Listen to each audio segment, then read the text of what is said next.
reka mbasohoze kandi nkomeze mbifurize ibihe byiza. Gahunda zitandukanye za Radio Rwanda zikomeze kubanogera. Nitwa Ferdinand Uwimana. N'amasaha y'ikiganiro isi ya none. Leta zunze ubumwe za Amerika, Ubushinwa, Ubwongereza, Ubufaransa n'Uburusiya byemeranyijwe kwirinda intambara zose zatuma hakoreshwa ibitwaro bya kirimbuzi.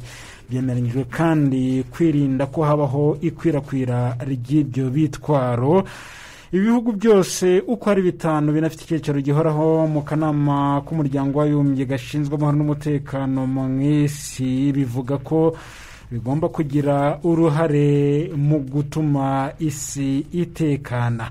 Nubwo byemeranyijwe kuri iyi ngingo, ariko hari byinshi bikomeje kwibazwaho. Hari benshi bakomeje kuyibazaho niba ibi bintu bishoboka hakurikijwe uko imiterere y'isi ihagaze muri iki gihe, kuko ibi bihugu byemeranyijwe kuri iyi ngingo mu gihe hariho guhangana gukomeye hagati yabyo mu mpande zitandukanye z'isi. Abandi bakavuga ko ibi bishobora no kuba ari urwiyerurutso ahubwo bidashobora gushyirwa mu bikorwa. Nibyo tugiye kuganiraho muri aya masaha y'ikiganiro isi ya none. Tunarebe niba kwemeranywa kuri iyi ngingo mu gihe n'umwaka w'2022 uri mu ntangiriro zawo hari icyo bivuze. Si umwaka ushobora kugaragaramo gutekana cyane kuruta indi myaka yabanje. Nabyo turi buze kubireba twifashishije abahanga bakurikirana cyane politiki mpuzamahanga, bakurikirana cyane ku guhangana kw'ibihugu no kwigwizaho ibitwaro bya kirimbuzi. Turi kumwe na Shehe Musa Sindayigaya. Shehe, ikaze mu kiganiro isi ya none. Murakoze cyane Ferdinand. Mwaka mushya muhire kuri twese n'inshuti z'ikiganiro isi ya none n'ibindi biganiro muri rusange. Ni benshi cyane banatwereka ko badukurikiye umunota ku munota no kubohereza ibitekerezo byabo. Turanabinyuzamo amaso kuko ndabona byatangiye no kuza. Ashe ku bihugu bitanu byakwemeranywa kuri iyi ngingo no muri mwaka urimo gutangira, ni ibintu bitunguranye, ni ibintu bisanzwe, ni ibintu bidasanzwe kuri wowe nk'umusesenguzi? Kubivuga wenda bigatangazwa biba ari nk'ibintu bidasanzwe cyane, ariko ugiye gusoma ibishingiye cyangwa se ibikubiye muri izo ngingo ntabwo harimo ibishya cyane, kuko n'ubundi harimo kwidoderaho kuri ibyo bihugu, niko ntabyita. Aya masezerano nubwo tuza kuyagarukaho, ariko mu ncamake ni nkaho agamije kuvuga ko mbese urebye ni nkaho akumira abandi. Hanyuma akavuga ngo bariya batunze ziriya ntwaro bazazikoreshe mu buryo bwo kwirwanaho gusa, ariko batagiye gutangiza wenda intambara yo gutera abandi. Hanyuma hakaba harimo no gukumira abandi kuba bazigeraho. Ubwo rero ugiye kubireba n'ubundi nta gishya cyane kirimo, n'ubundi ni bya bihugu bigamije kugira ngo imbaraga ari byo bikomeza kuzikubira. Aho rero niho bizagorana. Wenda ikindi ushobora no kwibaza nuko hari andi masezerano yo muri 2017 y'umuryango w'abibumbye kandi yaragamije guca burundu ziriya ntwaro, ariko biriya bihugu igitangaje nuko nta na kimwe cyasinye kuri ayo masezerano. Ubwo rero urumva aho ngaho harimo ikibazo. Ariya masezerano mu gihe yemejwe n'ibihugu 120, ariko ibihugu 9 harimo biriya bitanu kongeraho Ubuhinde, Pakistani, Israeli na Korea y'Amajyaruguru, ubwo bikaba 9 kugeza akakanya n'ibyo bihugu bivugwa ko bimaze kugera ku rwego rwa ziriya ntwaro. Nta na kimwe kirimo cyasinye kuri ayo masezerano kandi ari yakomeye, ariyo y'isi yose. Urumva yuko rero mu by'ukuri harimo kuvuguruzanya mu byo bavuga n'ibyo bakora. Bikaba bigaragara ko ari amasezerano yavugaga yuko ari ayo guca burundu nta nuzazisigarana. Ariko aya ngaya yabo ni nko kuvuga ngo tuzikoreshe, ariko twebwe hagati yacu ntihazagira utera undi, rwo rugamba ntirwarangira, iyo ntambara ntago tuyifuza. Ariko noneho ngo zikoreshwe mu rwego rwa defense, kwirinda. Bivuga ngo abandi batazifite ntibatera abo ngabo, ko baramutse batewe bazikoresha, nicyo bisobanuye. Ubwo rero ugiye kureba neza content cyangwa se ibigize amasezerano ni nkaho n'ubundi nibo ubwabo turibuze kwinjiramo. Tunarebe niba kumvikana hagati yabo ko ari batanu bidasobanuye gutinyana hagati yabo bwabo mu gihe imiterere y'isi nayo itameze neza muri iki gihe. Turi kumwe kandi na Dr. Emmanuel Mushimiyimana, ni impuguke muri politiki mpuzamahanga na byigisha muri kaminuza. Dr. ikaze mu kiganiro. Murakoze cyane. Ibihugu ko ari bitanu ni ibihangange mu isi, bifite icyicaro gihoraho mu kanama ka Loni gashinzwe umutekano ntabwo byagiye byumvikana ku ngingo zitandukanye zikomereye isi muri iki gihe, zirimo n'icyorezo cya COVID-19, zirimo ndetse n'ikindi kibazo cy'imihindagurikire y'ibihe, ariko bakavuga bati reka tuganire twumvikane ku bijyanye n'ibitwaro bya kirimbuzi. Ibi ngibi wowe bisobanura gute nk'umuntu ukurikirana politiki mpuzamahanga? Reka tubanze gato twumve neza ahubwo ibyo bitwaro bya kirimbuzi ni iki. Ku batabizi batabisobanukiwe, ni intwaro navuga ngo ziruta izindi ku isi. Iyo tuvuze nuclear weapon cyangwa se arme nucléaire mu gifaransa, ni intwaro ziva cyane cyane zikorwa mu mabuye bita uranium. Uranium rero iri very detonative, iraturika cyane cyangwa se irexplosa cyane. No kuvuga no uburozi bukomeye cyane bubaho ku isi mu ntwaro zibaho. Igihugu cyazikoresheje mbere rero na Amerika mu ntambara ya kabiri y'isi yose itera Ubuyapani. Ubuyapani bwari bwanze gutsindwa intambara, noneho Amerika izikoresha irasa Hiroshima na Nagasaki. Inyuma yaho rero ibihugu byahise bigira ubwoba byinshi, bafite iki gitwaro gikomeye gutya, natwe reka tukigire, natwe reka tugikoreshe. Kuba rero ibihugu byaragiye bikigeraho, Uburusiya nyuma bwaje kukigeraho, Ubushinwa burakomeza, Ubwongereza burakomeza, Ubufaransa burakomeza, biriya bihugu byose bigize veto cyangwa se byikubiye icyicaro gihoraho cy'umutekano byazigezeho byose.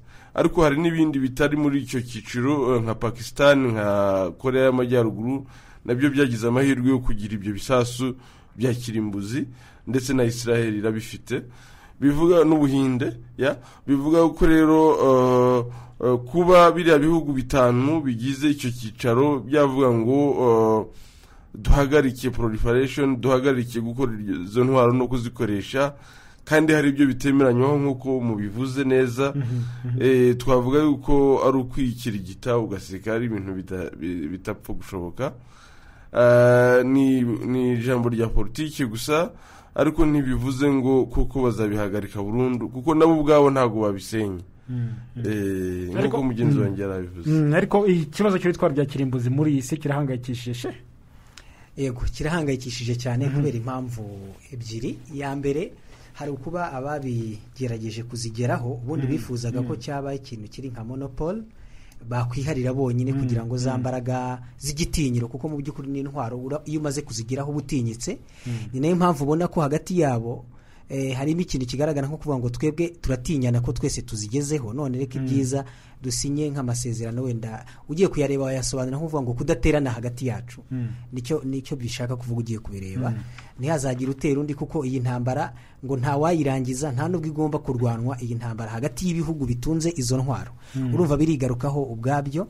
Hanyuma rero buryo wenda injira no mu masezerano nyirizina, ubundi ni ibiki mu by'ukuri ibi bihugu byasinye byemeranyijwe? Ibi bihugu urebye byasinye ibintu bitatu by'ingenzi. Icya mbere ni ukuvuga ko hagomba kubaho ibihugu bidaterana bitunze ziriya ntwaro hagati yabo, kudaterana hagati yabyo uko ari biriya bihugu bitanu. Icya kabiri ni uko ziriya ntwaro zikoreshwa mu rwego rwo kwirinda gusa. Bivuga ngo urugero nko mu Bushinwa bafite icyitwa ngo no first use policy on nuclear weapons. Ni ukuvuga ngo bafite amategeko abagendera havuga ngo aya mategeko, ngo izi ntwaro dutunze nubwo tuzifite, ngo ntabwo twemereye kuziheraho tugiye kuzitangiza mu ntambara cyangwa tugiye gutera undi muntu, ahubwo wenda twazikoresha mu kwitabara no kwirwanaho igihe twaba dutewe. Iyo ni uburyo bashaka ko zikoreshwamo. Uburyo bwa gatatu nanone ni gukumira ikwirakwizwa ry'izi ntwaro no kugira ngo zigere ahandi. Ibyo urebye nizo ntego nyamukuru z'aya masezerano basinye uko ari batanu, kuba bataterana hagati yabo, kuba zakoreshwa gusa ku rwego rwo kwirinda igihe batewe, ariko atari ukuzitangiza ugiye gutera undi muntu, ahubwo kwirinda. Icya gatatu noneho gukumira ikwirakwizwa rindi ryiyongeraho kuzobo bafite, ngo n'ibindi bihugu bigire gute bizitunge. No kuvuga ngo barashaka uburyo bwo gukumira ibindi bihugu bashyize hamwe noneho kugira ngo ibindi bihugu bitabyagera kuri izo ntwaro. Ubwo rero urebye ibyo nibyo nyamukuru bikubiye muri aya masezerano. Hanyuma rero ubwo ikibazo kikavuga ngo ese bizakurikizwa n'ubundi birahindura iki ku bisanzwe. Cya mbere n'ubundi abazitunze ubona ko cyane cyane kwibije mu gihe hatari umwuka mwiza mu by'ukuri hagati ya bimwe muri biriya bihugu.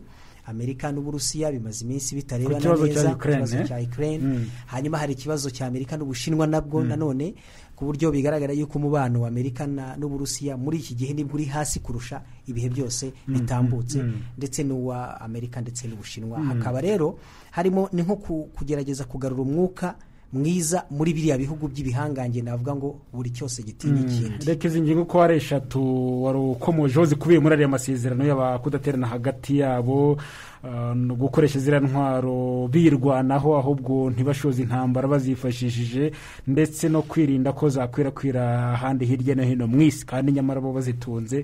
Reka tuze kubireba mu kanya gato tureba buri ngingo ikikubiyemo, ahubwo Jean Musalimana Shimwe reka banzi atubwiye mu by'ukuri abandi bategetsi mu isi bavuga iki ku bijyanye n'ibitwaro bya kirimbuzi.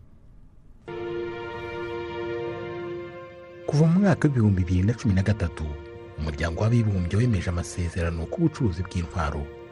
Ni amasezerano agizwemo uruhare rukomeye n'imiryango itandukanye itagengwa na leta n'ibihugu byari birangajwe imbere cyane cyane n'Ubwongereza n'Ubufaransa. Ayo masezerano ku bucuruzi bw'intwaro yasabaga ibihugu byayemeye gukurikirana uko ubucuruzi bukorwa kugira ngo butagera ku bihugu byakomanyirijwe kugura intwaro ibihutaza uburenganzira bwa muntu, cyangwa se ngo izi ntwaro zibe zagera mu maboko y'abagizi ba nabi. Ubucuruzi bw'intwaro ariko bukomeza kugenda buzamuka, ari nako butwara amafaranga menshi cyane, kandi ibihugu bikize kurusha ibindi ku isi akaba ari byo biza ku isonga mu gusohora amafaranga menshi ashowe mu ntwaro, nka Leta Zunze Ubumwe za Amerika, Uburusiya, Ubushinwa, Ubwongereza, Ubufaransa n'Ubudage byihariye byonyine hafi 80% by'ubucuruzi bwose bw'intwaro bukorwa ku isi. Igihugu cya Leta Zunze Ubumwe za Amerika cyonyine ndetse kikaba kiharira hafi 45% by'ubwo bucuruzi. Umunyamabanga mukuru w'umuryango w'ibihugu by'Amajyaruguru ya Atlantika byemeje gutabarana utani magambo ahinnye, ni umwe mu bakunze kuvuga ko ibihugu byari bikwiye kugabanya umurego mu kwigwizaho intwaro.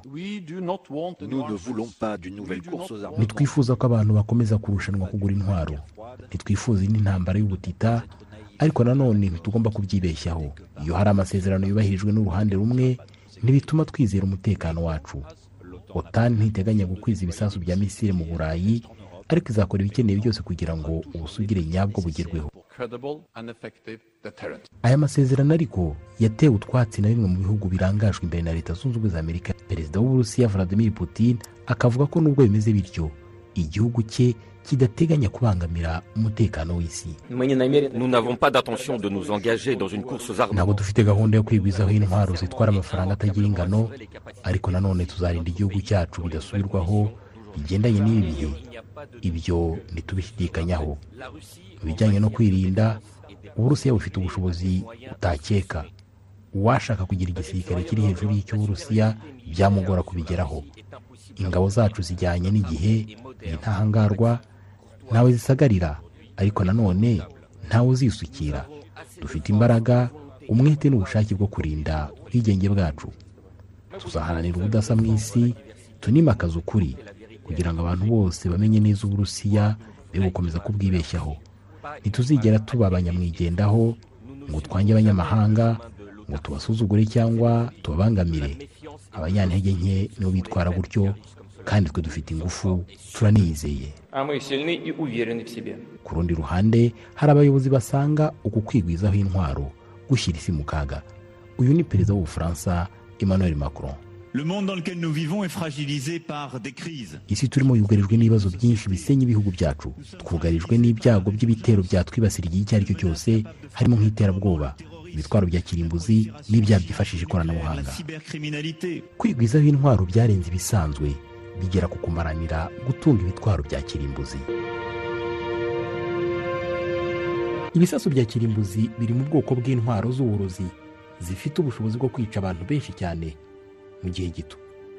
Ibitero by'ibisasu bya kirimbuzi byagabwe bwa mbere mu mijyi ya Hiroshima na Nagasaki mu Buyapani hagati y'itariki ya 6 n'iya 9 Kanama mu mwaka w'1945.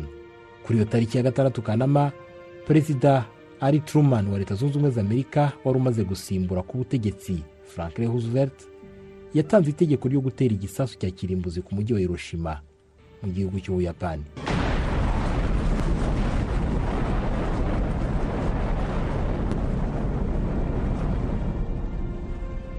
nyuma y'iminsi 3 hagabwa ikindi gitero ku mujyi wa Nagasaki, ni kuri kilometero 400 uvuye aho ngaho Hiroshima.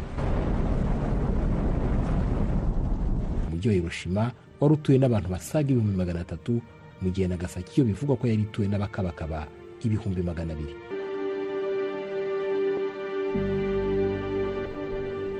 Intwaro za kirimbuzi zifatwa nk'izitemewe kubera ingaruka zigira ku binyabuzima iyo zikoreshejwe.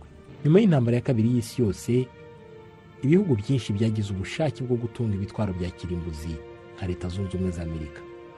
Uburusiya nibwo bwabitangiye kwa 29 Kanama 1949, bukurikirwa n'Ubwongereza mu Kuboza 1952. Ibi nabyo bikurikirwa n'Ubufaransa mu 1960 n'Ubushinwa mu 1964. Kuva ubwo ibihugu bitangira kugenda bivugura ibitwaro byari byarakozwe mbere, nko kugera mu mwaka w'1982 mu isi habarurwaga ibisasu bya kirimbuzi bigera ku 50,000. Mu mwaka w'1970 hasinywe amasezerano abuza ikwirakwizwa ry'ibisasu bya kirimbuzi. Kuva icyo gihe ariko ibindi bihugu 3 byo bitasinye ayo masezerano byagerageje ibyo bisasu bya kirimbuzi. Ibyo bihugu ni Pakistan, Ubuhinde na Korea ya Ruguru. Korea ya Ruguru yo ndetse ikaba yarikuye muri amasezerano mu mwaka w'2003. Israel na Afrika y'Epfo nabyo bikavugwa ko byaragerageje mu ibanga ibyo bitwaro bya kirimbuzi. Igihugu cy'Ubuyapani nacyo gifatwa nk'igifite ubushobozi bwo gukora ibisasu bya kirimbuzi ku buryo bworoshye kandi mu gihe gito, kubera iterambere rikataje rya tekinoloji iki gihugu kigezeho. Hari ibindi bihugu bibarirwamo intwaro za kirimbuzi bitazitunze ku bwabyo, ahubwo kubera ko bifite ibirindiro bya gisirikare by'ingabo z'Abanyamerika zitunze ibyo bisasu. Ibyo bihugu ni Turukiya, Ubudage, Ubuholandi, Ubutaliyani n'Ububiligi. Nyuma y'imyaka 70 Hiroshima yoretswe n'igisasu cya kirimbuzi, Barack Obama niwe perezida wa Leta Zunze Ubumwe za Amerika wari ku butegetsi wageze bwa mbere mu mujyi wa Hiroshima mu Buyapani kunamira bahitanywe n'igisasu cya kirimbuzi cyahatewe n'igihugu cye mu ntambara ya kabiri y'isi yose. Perezida Obama yasaga n'ubabajwe bikomeye n'ibyabaye mu Buyapani biturutse ku gihugu cye. 71 years ago, on a bright, cloudless morning, death fell from the sky and the world was changed. Imyaka 71 irashize, icyari umunsi mwiza uzira ibihugihuditse urupfu ruturutse mu kirere rukibasira abantu. Umuriro udasanzwe ugasenya uyu mujyi, ibintu byerekanye ko abatuye isi bashobora koreka isi yose. Kuki turi hano Hiroshima uyu munsi? Twaje hano ngo twerekane ukuntu hakoreshejwe ingufu nyinshi mu gihe kitari cyakure. Twaje kubonamira abagabo, abagore n'abana b'Abayapani basaga 100,000, ibihumbi by'Abanyakoreya n'imfungwa 12 z'Abanyamerika, aho bari baratureba bakadusaba kwisuzuma no kwibaza abo turi bo n'icyo dukora n'icyo dushobora guhindura. They ask us to look inward, to take stock of who we are and what we might become. Ntitwabona amagambo asobanura akababaro mwagize. Twifatanyije namwe mu kwibaza icyo twakora gitandukanye n'ibyabaye kugira ngo twirinde akababaro nk'aka. Ibyabaye mu gitondo cy'uwa 6 Kanama 1945 bigomba guhora bidufasha kurwanya ubwitandukanye, bikanatuma dutekereza uko twahindura ibintu. Abantu bose bishwe muri kiriya gihe bari kimwe natwe.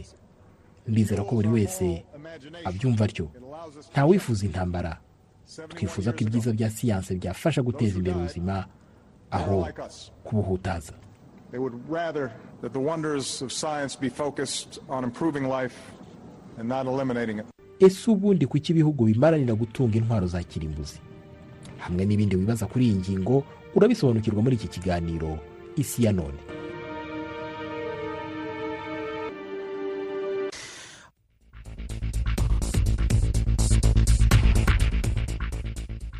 Obama niwe uvuze ko ibihugu byose byagombye kumva yuko ibyiza bya siyanse byagombye kuba bibyazwa umusaruro kugira ngo bishorwe mu bindi bikorwa byarimbura isi. Birero nabitangajwe yarari ku butegetsi bwa Leta Zunze Ubumwe za Amerika, ariko ubu ibintu birasa naho byahinduye isura, umwuka ntabwo wifashe neza hagati y'ibihugu hirya no hino mu isi. Ubu turavuga ku masezerano hagati y'ibihugu bitanu bikomeye mu isi binafite icyicaro gihoraho mu kanama k'umuryango w'abibumbye gashinzwe umutekano: Amerika, Ubushinwa, Ubwongereza, Uburusiya ndetse n'Ubufaransa. Ibi byose bikaba byemeranyijwe ko bitaterana hagati yabyo ndetse bitakwemera ko intwaro za kirimbuzi zakomeza gukwirakwira. n'ingingo 3 zikubiye muri ayo masezerano nk'uko mwabyumvise muri iki kiganiro. Reka wenda turebe icyo buri ngingo ubwayo isobanuye. Dr Emmanuel Mushimiyimana, ibihugu kwemeranya hagati yabyo kudashotorana cyangwa se kutifashisha biriya bitwaro bya kirimbuzi biterana hagati yabyo ubwabyo, ni uko bimaze kumva uburemere bw'ingaruka z'ibitwaro bya kirimbuzi, cyangwa se nuko byose bizi neza ko bifite ibitwaro bya kirimbuzi bigatekereza ko mu gihe byaba bikoreshejwe byarimbura isi muri rusange. Yego, iyo icyo kintu uvuze cya kabiri nicyo cyo ibihugu bitinya guterana kubera bifite ibitwaro bya kirimbuzi. Ibitwaro bya kirimbuzi rero uburyo bikoze muri biriya bihugu bikomeye, biravuze ngo igihugu gishobora gutera ikindi gikoresheje igitwaro cya kirimbuzi, ariko kubera installation z'amaradari na tekinoloji bafite, niyo baba bapfuye bose ibisasu byo birizamura bigatera ikindi gihugu, icyo bita retaliation cyangwa se kongera gutera umwanzi. Ni ukuvuga niyo hatabaho abasirikare babirasa byo birirasa, noneho hakabaho gutinyana binyuze mu byo twita mu Cyongereza MAD, Mutually Assured Destruction. Mutually Assured Destruction ni concept ivuga ngo turemera yuko turamutse tubateje ibi bitwaro twabamara, yego, ariko natwe twashira kuko hari capacity ya retaliation, hari ubushobozi imashini zanyu za gisirikare zikushobora gukora self propelling mechanism cyangwa se zirasa nubwo abantu baba batahari bapfuye. N'urugero ibyo rero bigatuma batinyana, bigatuma bubahana iyo bafite ibyo bitwaro. Ubundi kugira ibyo bitwaro Ferdinand ntabwo ari bibi, kuko ni ibitwaro bituma wubahwa mu ruhando mpuzamahanga, ariko mu gihe bikoreshejwe neza. Noneho rero biriya bihugu bikomeye byo birashaka kugira monopoly yo kugira ngo bagumane ibyo bitwaro. Ibindi bihugu bikeneye ku isi cyangwa se bidafite ubushobozi bwo kugira ibyo bitwaro bihere muri icyo kintu cyo kuvuga ngo ntimugire access kuri ibyo bitwaro, kugira namwe mutagira ijambo rikomeye. Iyo ufite ibyo bitwaro rero ugira ijambo ku ruhando mpuzamahanga. Ibyo rero ntabwo bashaka kubisangira n'abandi.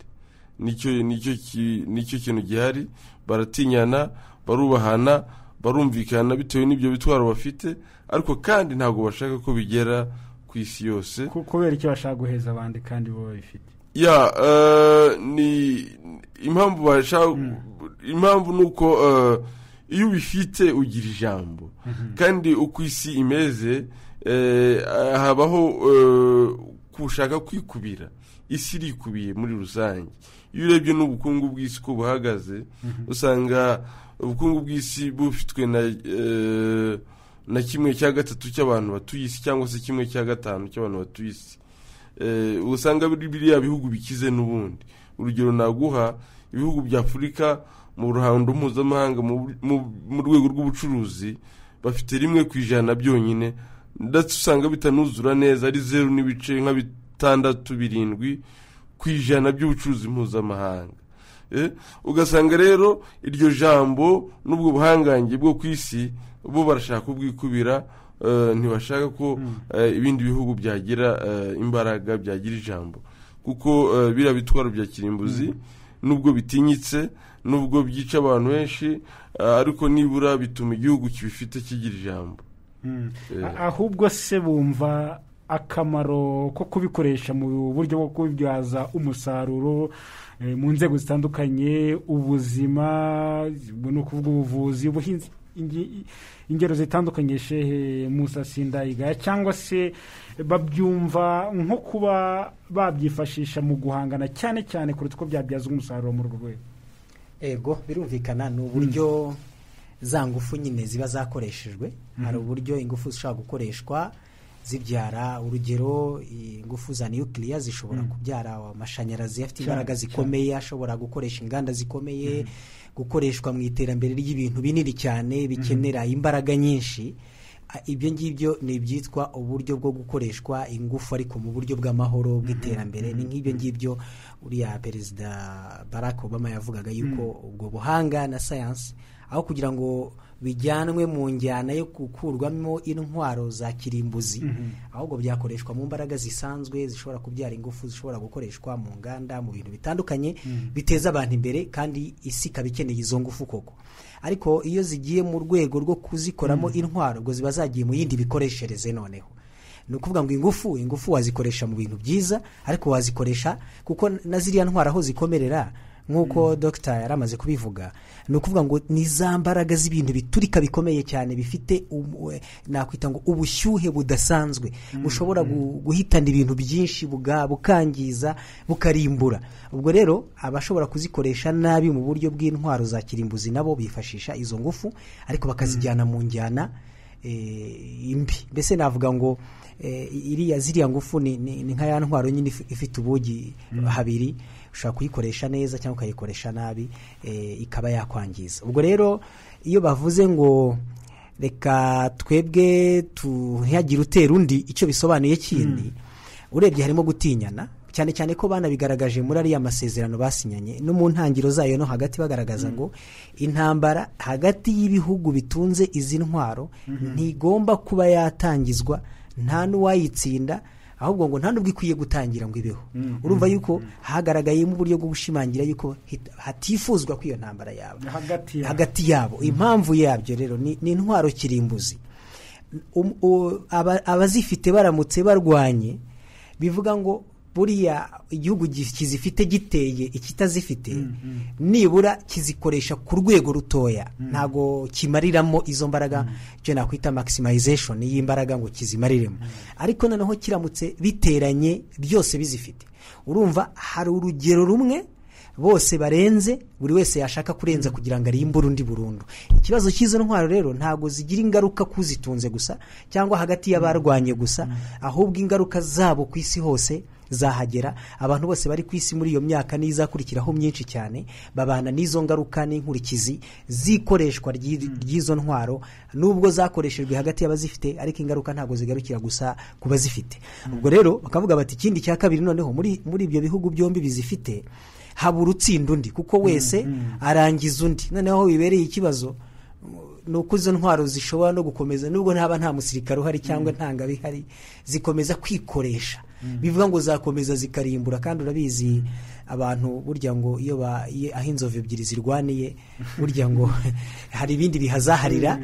Ubwo rero ni ukuvuga ngo ibyo bihugu bikomeye byarwana bikagaragaza, wenda ngo ngiye kugaragaza ubugabo bwanjye, ariko mu by'ukuri ingaruka zikomeye ziba ku isi muri rusange. None indi ngingo iri muri ayo masezerano ko hagaragaramo ko zakwifashishwa mu kwirwanaho. Icyo bisobanuye rero, bisobanuye yuko uwaterwa habanze kuvuga ko hagati y'abangaba batazaterana ubwabo. Kuvuga rero yuko ngo zizakoreshwa mu kwirinda, ugiye kubireba neza no gutera ubwoba ibindi bihugu bitazifite. Nicyo bisobanuye ngo nyamuneka twebwe ntabwo tuzaterana, ariko kwirinda waduteye umwanzi cyane cyane uri hanze y'aya masezerano yacu, ubwo no kuvuga utazifite, uwo nguwo aramutse aduteye twazikoresha. Harimo uburyo bubiri rero, no kugaragaza yuko nyine cya gitutu cyabo n'imbaraga nyinshi bashaka kwiharira z'ubuhangange, barashaka ko ziguma hariya, cyo nakwita kwikubiraho. Hanyuma icya kabiri ariko buriya harimo no kugaragaza ngo ariko wadukinisha we twazikoresha. Ni ukuvuga ngo ntabwo zihari ngo tuzirebere gusa nk'ibintu bidafite akamaro. Bifite akamaro, undi muntu wadutera cyangwa se akadusagarira twakwirwanaho. Ugiye no kubireba nanone ibindi binarimo kuvuga ngo ariko tuzanakumira n'abandi ngo tunazikoreshe mu gukumira intambara n'ibintu by'akarengane, ubwo ni ukuvuga ngo ni ugutera ubwoba nyine ibindi bihugu bitazifite, nicyo bisobanuye.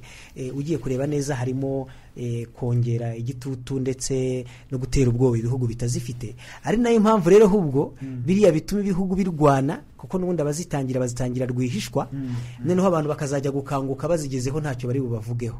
Niyo mpamvu rero biriya byo kuba byaragizwe nk'aho ari ikintu cya bamwe kandi bazikoresha mu kwimakaza igitinyiro kuri bo ndetse no kwikubira imbaraga n'ubuhangange, niyo mpamvu ibihugu byose bikubita agatoki kandi bikavuga biti natwe tuzaruhuka ari uko tugeze hariya hantu.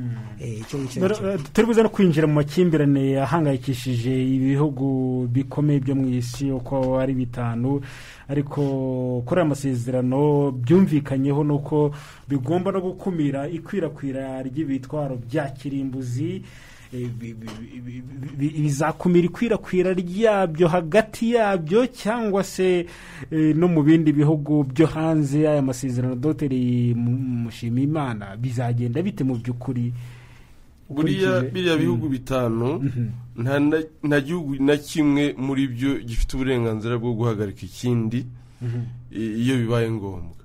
ni ukuvuga nka Amerika ntifite uburenganzira bwo guhagarika Uburusiya mu gukora ibitwaro, ntabwo ifite uburenganzira bwo guhagarika yewe n'ubushobozi, n'uburenganzira gusa n'ubushobozi bwo guhagarika Abashinwa gukora ibitwaro, kuko biriya bihugu bitanu bigira ibyo bita veto law cyangwa se ubudahangarwa mu kwemeza ikintu icyo ari cyo cyose, ariko kandi bigashyira hamwe mu kuyobora isi mu bijyanye n'umutekano. Nimba habaye intambara tuvuge nko muri Sudani, Ubushinwa bukavuga ngo iyo ntambara nihagarare byihutirwa, icyo cyemezo kirakora iki? Ariko hari henshi tubona bitavuga rumwe ahubwo bigahangana ku kibazo runaka mu gihugu runaka. Yego birahangana, ariko burya bigira limitation cyangwa se aho bigarukira. Ni nayo mpamvu ugiye kubona ukabona perezida wa Amerika afite umurongo wa telefone ahita avugiraho kimwe byihuse na perezida w'Ubushinwa cyangwa w'Uburusiya. Ibyo byigeze kubaho mu gihe cy'intambara y'ubutita Cold War. Abanyamerika igihe bari muri Cuba, Uburusiya bwashatse gukora intervention ikomeye cyane igihe Amerika yari yarashe muri Cuba, bituma rero bumvikana bashyiraho hotline, icyo twavuga ko kuvugana kw'abaperezida byihuse, bo ubwabo bashyira hamwe. Nubwo haba hariho ibintu badahuje, ariko barazi ko bafite imbaraga zikomeye cyane hagati yabo, bo bashyira hamwe. Niyo mpamvu kuri bo bumva babikora, nta gihugu cyabuze ikindi gukora ibindi. Nk'Ubushinwa ntabwo bwahagaritse gukora ibyo bitwaro, Uburusiya bufite ibihumbi n'ibihumbi by'ibyo bitwaro nk'uko Amerika ibifite, ahubwo Uburusiya usanga burusha n'ubwinshi muri iki gihe Amerika ibyo bitwaro, kandi Amerika niyo yabikoresheje mbere, ariko Uburusiya bumaze kugira byinshi cyane kurusha na Amerika. Uburusiya arimo babati twe nta muntu turusha ingufu za gisirikare, aravuga ati nta waduhagarika n'umwe, n'Ubushinwa bati nta waduhagarika n'umwe, ariko hagati yabyo kuko ari byo biyoboye isi byumvikana, ntibishaka ko abandi bagira izo ntwaro. Niyo mpamvu birashoboka, nubwo tubavuga ngo ntibishoboka cyane, ariko birashoboka kuguma kuzitira ibindi bihugu no kubishyiraho amananiza yo kugira ngo bagere kuri izo ntwaro, kuko iyo wibeshye ukanabikora ubivuze uti ndabikoze, utashatse alliance na kimwe muri ibyo bihugu, baraza bakabishwanyuza cyangwa se bakakurega, ugahanwa mu bukungu, ugakomanyirizwa. Bo ubwabo rero ntawahagarika undi, ariko bashaka guhagarika ibindi bihugu bitera imbere. Noneho ibyo uvuga barabikora bati barabigenza gute? Ibyo tuvuga barabikora koko. Baraza kugenda bakumira igihugu cyose kigerageje kubikora, bagifatira ibihano mpuzamahanga bikarishye, barabikora ibyo ariko ntibizajya bibuza ko Ubushinwa nibwumvikana n'igihugu runaka cyangwa Uburusiya nibwumvikana n'igihugu runaka cy'inshuti yabyo, bazabatiza kuri ibyo bitwara. Mugenzi wanjye yahoze Shemusa yahoze ababwira ukuntu nk'Ububirigi bufite ibyo bitwaro, ariko ni ukubera yuko ari bukorana na Amerika.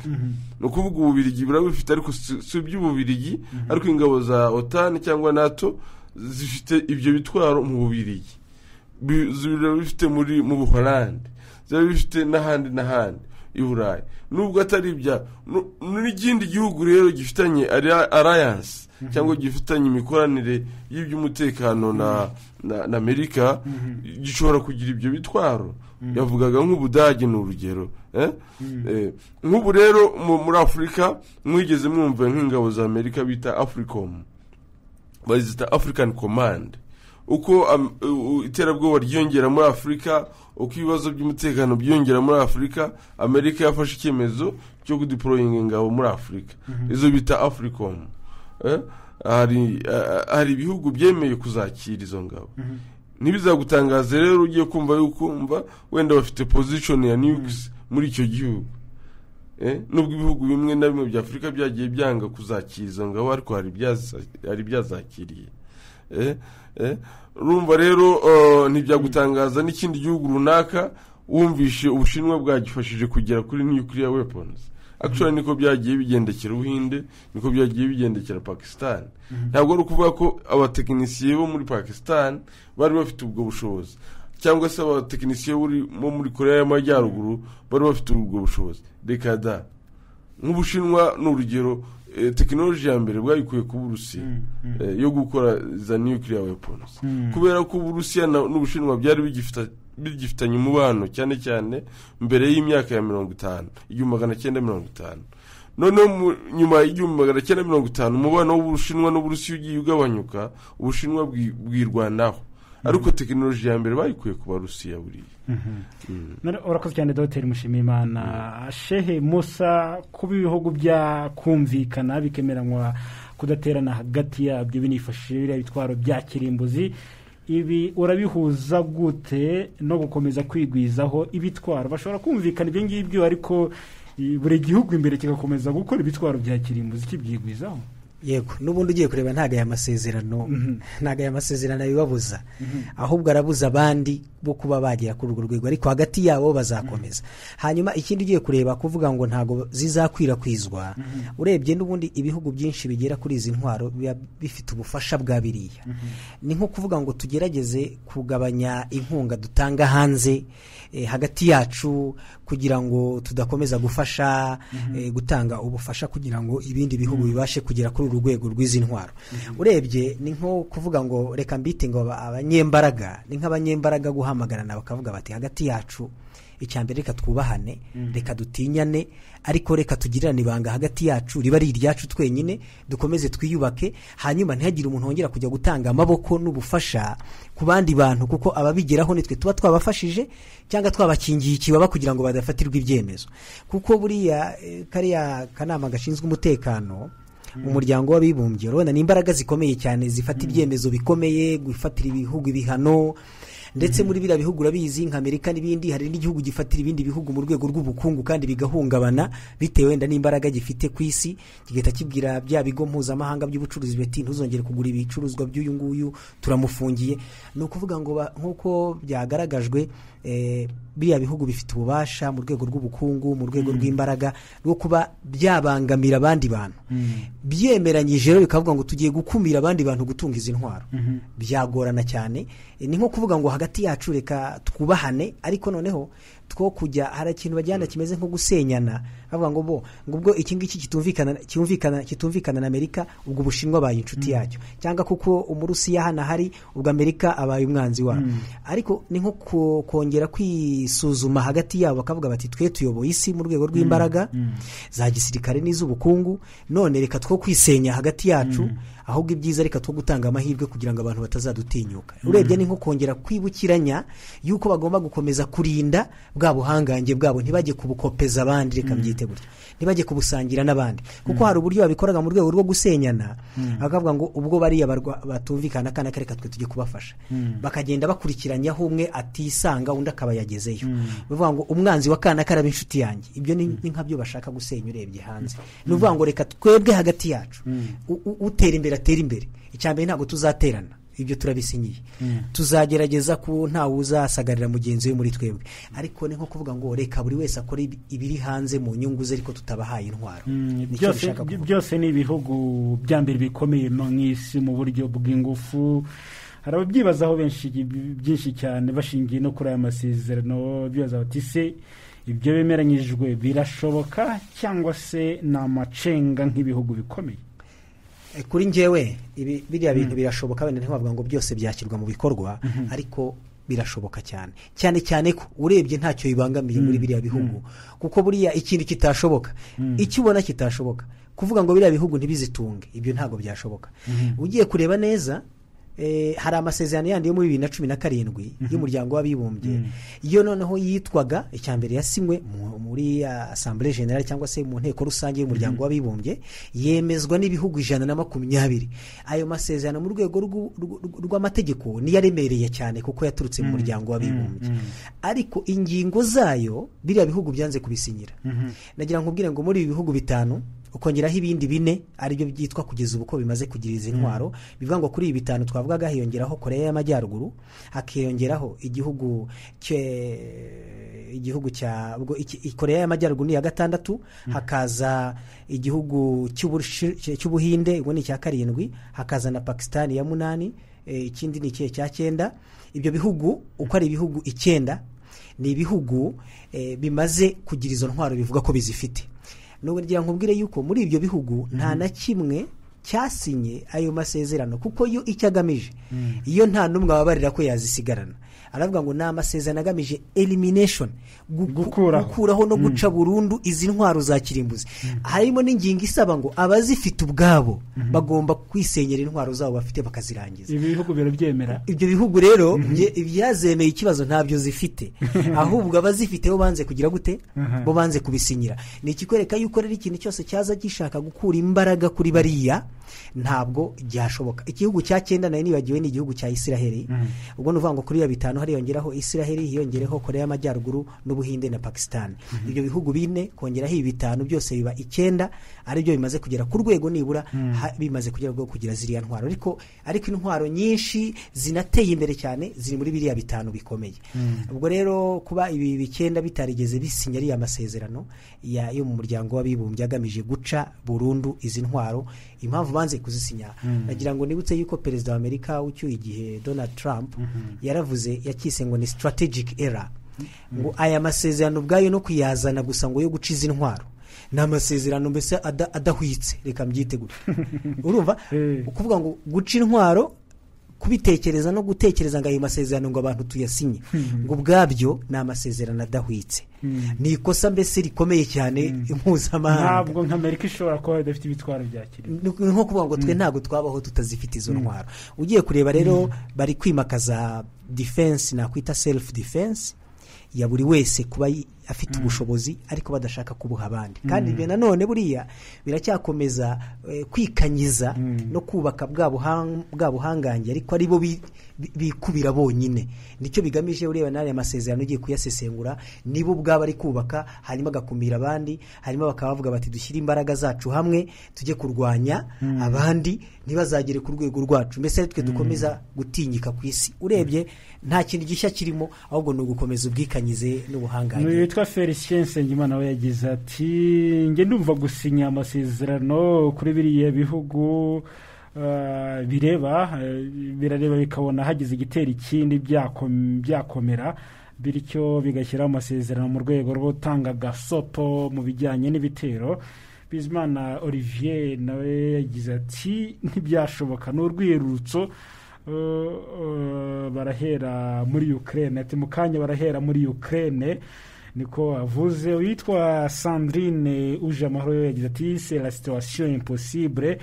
Undi batanze igitekerezo uje harakawe yagize ati nge ndabona ibyo birimo amacenga no kujijisha ibindi bihugu, kuko biriya ntibyahagarika irushanwa mu kwigwizaho ibitwaro bya kirimbuzi, ariko icyiza kirimo ni ukumvikana, kudaterana, kutarwana hagati yabo ubwabo. N'ibitekerezo by'abantu batandukanye, hari na byinshi cyane batwoherereje banyuze kuri Facebook na Twitter bya Radio Rwanda bigaruka kuri iyi ngingo, ariko bamwe bavuga ko ibyo bumvikanyeho bidashoboka. Dr Mushimiyimana, ibyo bavuga ni byo koko, ibyo bumvikanyeho ntabwo bishoboka. bimwe hari ibishoboka hakaba muri bidashoboka. Oya, ntabwo bishoboka na gatoya ahubwo, kuko isi tubamo ni dukoresha approach cyane cyane twita realist approach. Ibyo bavuga ibya by'amasezerano nibyo bita idealist cyangwa se utopianism. Muri make ni ibintu biba bidashoboka. Kuvuga ngo Amerika yasinye guhagarika non proliferation treaty, amasezerano yo guhagarika gukumira ibitwaro bya kirimbuzi, ntibishoboka. Kubera iki? Ubushinwa buzabikora byinshi. ariko nkuko bikuye mu masezerano, kudaterana birashoboka. Kudaterana ko birashoboka, kubera byubahana, kubera bya bindi twavugaga bya mutual assured destruction, MAD. Ni concept ivuga ngo nimba Amerika ibifite ntabwo ndi buyitere kugira ngo nanjye bitangarukira bikandimbura. Nababwiye ko bifite retaliation capacity bya bisasu. Ariko rero kudatera nabyo birashoboka. Bashobora gukoresha ibitwaro bagakoresha izindi intwaro zisanzwe. Ariko witondeho gatoya, kuko iyo barwanye ziriya ntambara hari igihe bashiduka badukoresheje ariko icyo twita short range missiles, nka ballistic missiles, intercontinental, aribyo bita intercontinental ballistic missiles. Izo ngizo ni ibisasu bashobora kurasa ku mugabane, barasa kundi mugabane. Tuvuge Afrika bakarasa Amerika, cyangwa Aziya bakarasa Amerika, cyangwa Amerika ikarasa muri Aziya. Noneho hari ibisasu bitoya bakora bijyanye na nukes ariko ku rwego rutoya. Ibyo rero tuvuga ko hari aho byagiye bikoreshwa mu ntambara ziherutse vuba, nko muri Syria bavuga ko nukes zakoreshejwe ku buryo butari hejuru cyane, ariko hari aho leta yatwitse abaturage mu gihe cy'intambara muri Syria. So tugomba kwitonda rero. Nubwo tuvuga ngo wenda abayobozi ba gisirikare b'ibyo bihugu n'abayobozi baba barize cyane, barahuguwe cyane, barabwirijwe kwitonda, hashobora kuvamo umuyobozi umwe akavuga ati mu gituritse gihitana abantu, isi bakatangira kuyoreka gutya. Nk'uko bajya bagira ubwoba bwo kuba wenda nk'ubuyobozi bwa Korea y'Amajyaruguru, bashobora kubarakaza byaba bibi cyane, ubukene bwabica cyane kubera bya bihano bafashe, bakavuga ati mu gituritse birangiye. Ugasanga baturikije ibisasu bya kirimbuzi. Aho rero tugomba kwitonda cyane. Yego bashobora gusinya amasezerano bigatuma Afurika itagira ibyo bisasu, bigatuma Amerika y'Epfo itagira ibyo bisasu. Urabona nka Afurika y'Epfo yarangije kubisenya. Ibyo twavuga ko ari ingaruka za ya masezerano kuvuga ngo bakore non proliferation. Afurika y'Epfo yarangije kubisenya ibisasu yari ifite, ikigira byatewe n'amasezerano. Biriya ni ibintu biba monitored, bikontororwa. Turabizi neza ko South Africa yabishenye ibisasu byayo. Nta mugabane wa Afurika nta gihugu na kimwe gifite ibyo bisasu kugeza iyi saha, kimwe na Latin America y'Epfo. Ariko Dr Mushimiyimana, ibi bihugu ko ari bitanu bikomeye mu isi biravuga ko bishaka kugira uruhare mu kubaka isi itekanye, bakareka ko amahoro yagaruka. Kubera iki? Yego, bafite gahunda yo gukora isi imwe, icyo bita one world one people. Ndibuka neza hari mwibuke shampiyona yabaye muri Olympics zabaye 2008 mu Bushinwa, Beijing. Icyo gihe nagize amahirwe yo kuba ndi mu Bushinwa. Icyo gihe bari bafite slogan ivuga ngo isi imwe abantu bamwe. Ni ukuvuga barashaka gushyiraho system y'isi imwe n'abantu bamwe. Ibyo rero bashaka kugira ngo bihuse, ariko biracyagoranye kuri bo. Amerika ntiraba, wenda Amerika imaze kugerageza gukonvinsinga gatoya Ubushinwa, ariko ntirakonvinsinga cyane, cyangwa se ntiremeza cyane Uburusiya nibumara kwemera n'Ubushinwa bukemera, for sure tuzagera ku isi imwe. Icyo gihe rero tuzemera tuyoboke isi yose. isi yose izayoboka umutwe umwe w'abantu bayobora isi. Ni ukuvuga bino bihugu bitanu bikomeye ku isi nibimara kwihuza bikagira ideology imwe biragoye bitewe n'intambara, biragoye ariko bashaka kuzabigeraho, bishobora kuzagerwaho. Ibi byo birashoboka rwose. Haravuga ko hari inzozi bitewe n'inyungu zo muri iyi si n'uburyo imibanire y'ibihugu imeze. Oya, birashoboka cyane. Yego turebye ku nyungu koko ubona bidashoboka, ariko hari izo nyungu cyane cyane z'ubukungu zishobora guhurizwa hamwe tukagira isi imwe. Ni ukuvuga urabona nka case ya ubwo haba hari ntago wamenya bajya bavuga mu cyongereza ngo the future is not predictable, ntago wamenya iby'ejo, ariko iyo urebye uburyo muri make ni icyizere. Yes, iyo urebye nk'uburyo Ubushinwa busigaye bukorana na Amerika, buryo Ubushinwa nibwo bwatanze amafaranga menshi yo gutera Iraq. Hari ibintu byinshi bakorana buriya hagati yabyo twe tutakwibaza nk'abaturage basanzwe bisi. Nimba rero bamaze kugera ku rwego rwo kugira ibintu bakorana ubona nko kuvuga ngo ideology conflict block y'aba communist, block y'aba capitalist isa n'igenda irangira buriya. Ni ukuvuga dushaka kuzashiduka bariya bihugu bitanu bikomeye ku isi koko bigezeho bikajya bifata umujyi umwe n'umurongo umwe w'imibereho y'isi. Icyo gihe rero twaba tugeze mu isi imwe, icyo bita monopolistic world order, cyangwa se iyo bita unipolar world order. Ni ukuvuga haracyariho gusa naho bahangana kuvuga ngo Amerika yo kuyobora isi yonyine, ariko iyo resistance yo kuvuga ngo Amerika yo kuyobora isi yonyine yarabananiye kugeza igihe bashobora kuzageraho bakayoboka. Bamaze kuyoboka rero isi yahita bimwe, kandi n'ibyo bisasu byahagarikwa, ahubwo hakabaho gushyiraho isi imwe n'indi systeme y'umutekano irenze n'iki. Nubwo ibihugu byasinyiye amasezerano yo kudakoresha biriya bitwaro bya kirimbuzi, ndabona na Senateri Dr. Emmanuel Havugimana arimo kutwumva, buriya nawe mu kanya tuze kumuvugisha. Shehe Musa, nubwo ibihugu bikomeye byasinyiye amasezerano, Dr. Mushimiyimana aravuga ko hari icyizere ko byazageraho bigashyira hamwe, ariko ingero zihari uyu munsi zigaragaza ko wenda hagati ya Leta Zunze Ubumwe za Amerika n'Uburusiya ubu umubano wabyo ari buguri hasi cyane kuruta n'ikindi gihe cyose kuva intambara y'ubutita yarangira. Ego nibyo. Icyambere wowe icyo cyizere ubona ko kizigera kibaho? Nge nabishyira mu buryo bubiri. Nshingiye no kuri aya masezerano hari icyo yadufasha no kubirebera no mu zindi ndoro. Icyambere ni uko ibi bihugu inyungu zabyo zibamo inyungu ebyiri. Hari inyungu zigaruka kuri kimwe muri biriya bihugu bikomeye ubwacyo, hanyuma hakaba n'inyungu zo kujya kurengera abandi bo hanze yabyo. Ugiye kubireba neza, ikintu cyahungabanya umutekano wa kimwe muri biriya bihugu, aho byatera ikibazo nubwo byaba hagati yabyo. Rwose ushaka no gupimana imbaraga birashoboka, ariko ugiye kubireba neza, kuba ibi bihugu byarwana mu rwego rw'intambara bipfuye ikindi gihugu ntabwo byo byashoboka mu buryo bworoshye. Ahubwo gusa igishoboka nka kimwe gishobora kugaragaza ubwikanyize cyane, wenda bakaba bagikomatanyiriza, cyane cyane Amerika ikunda gukomatanyiriza biriya bihugu. Urabona Uburusiya n'ubundi hari ibihano bumazemo igihe byo mu rwego rw'ubukungu bitari bikeya, kandi mu by'ukuri bigiraho ingaruka mu rwego rw'ubukungu, ariko kubirebana n'umutekano w'Uburusiya n'ubushobozi bwabyo bw'Uburusiya ndetse n'intwaro no gutera imbere muri izo ntwaro, ibyo nta kintu kigabanukaho.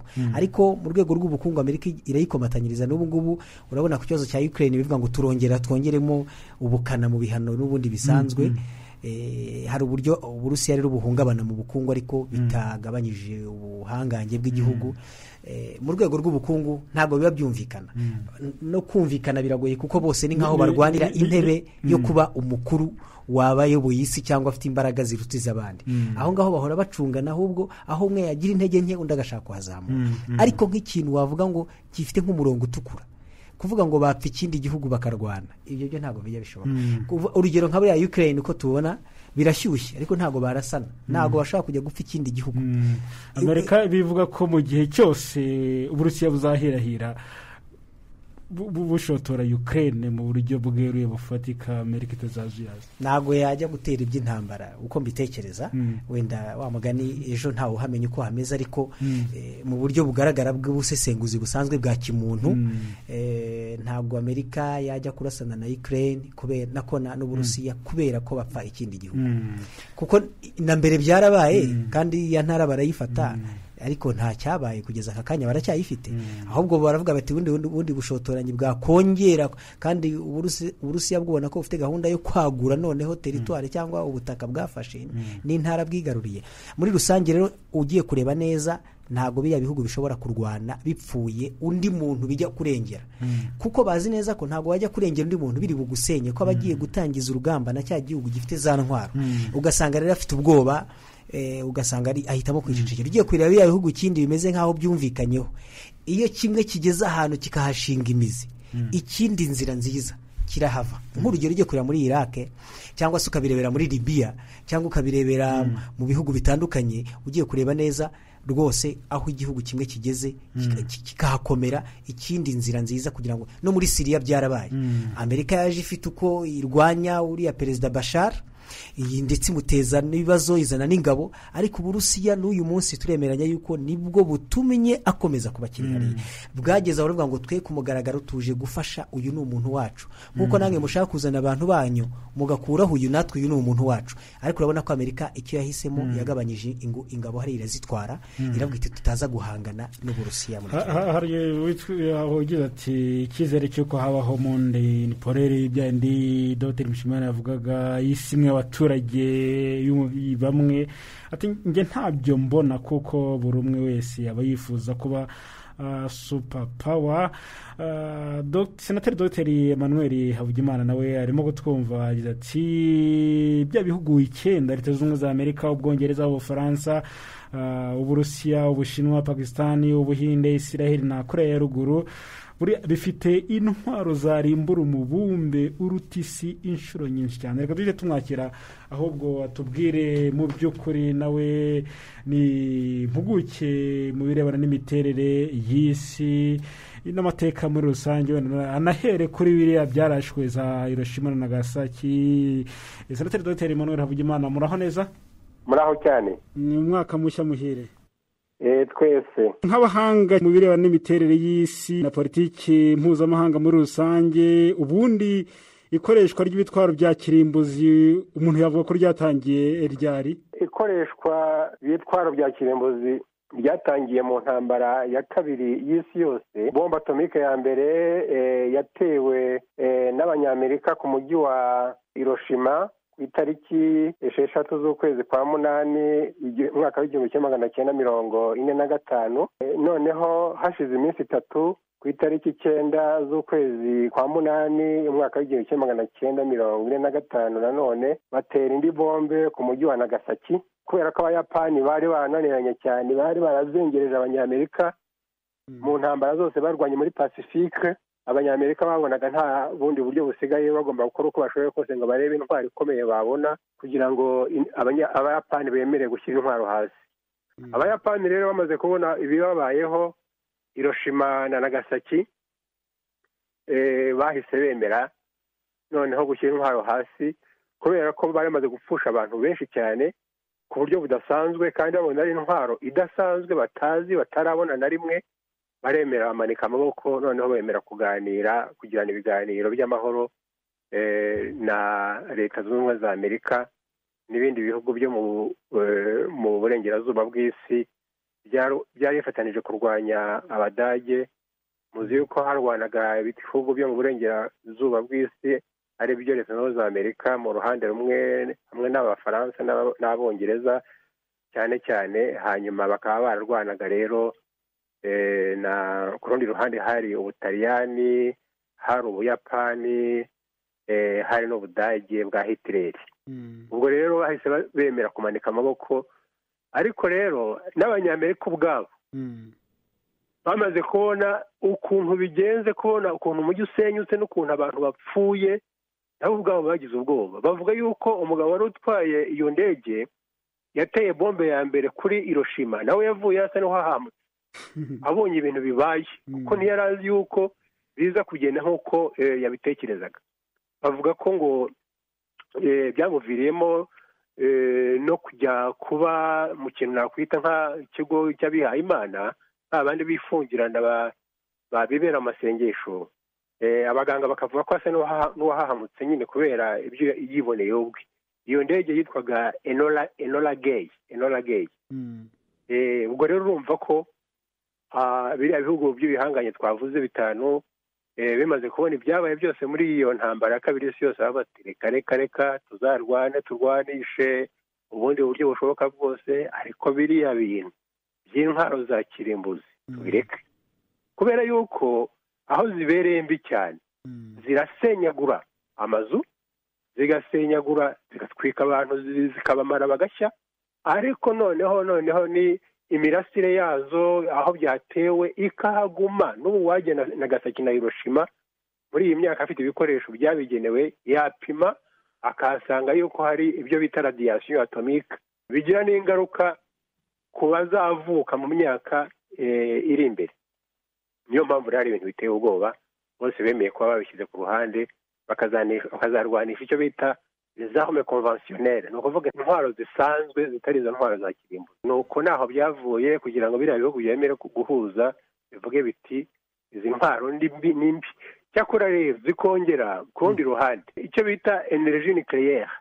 Energie nucléaire ishobora gukoreshwa nanone mu buryo bwo kubyara nk'amashanyarazi, agakoreshwa mu nganda, agakoreshwa nyine ibyo amashanyarazi byose akora, ariko ntibagire bombe atomike baproduise. Ubu niyo mpamvu nk'ubu nko mu gihugu cy'Ubufaransa buriya amashanyarazi bakoresha mu gihugu cyabo yose hamwe 30% akomoka muri izo nganda za nucléaire. Barazifite, nuko bagenda buke bagenda bazifunga, zimaze no gusaza. N'amashyaka anyuranye mu gihugu cy'Ubufaransa agenda avuga ngo mubiveho mubireke, kubera ko zagiye ziteza ibibazo. Ndabyibuka tariki 25 z'ukwezi kwa kane mu mwaka w'1986 habaye impanuka mu gihugu cya Ukraine. Icyo gihe Ukraine yari ikiri mu cyo bitaga Union des Républiques Socialistes Soviétiques, URSS, ahitwa Chernobyl ari centrale nucléaire ikomeye cyane ya Union Soviétique yabaga muri Ukraine. Noneho haza kuba rero impanuka, uruganda rurashya, donc iyo centrale nucléaire irashya, igihu kirimo izo za radiation atomique gikwira mu Burayi hose, kica abantu aho ngaho muri za Ukraine. Ubwo rero byateye ubwoba hose, ibihugu byose bavuze ko icyo gihu cyagiye kikagera no muri za Sweden. Urumva ko abanyaburayi bose, abadage bahise bumva ko babaye contamine. Ni ibintu abantu basigaye batinya cyane. Iyo haramutse habaye impanuka nk'iyo ngiyo ishobora kugira guteza ingorane zikomeye cyane. Nuko bimeze, niyo mpamvu abantu babigendamo buke. Ariko nanone wareba ngo abantu b'abahanga bavuga yuko ngo production y'amashanyarazi yaturutse muri izo nganda iba ari idahenze cyane.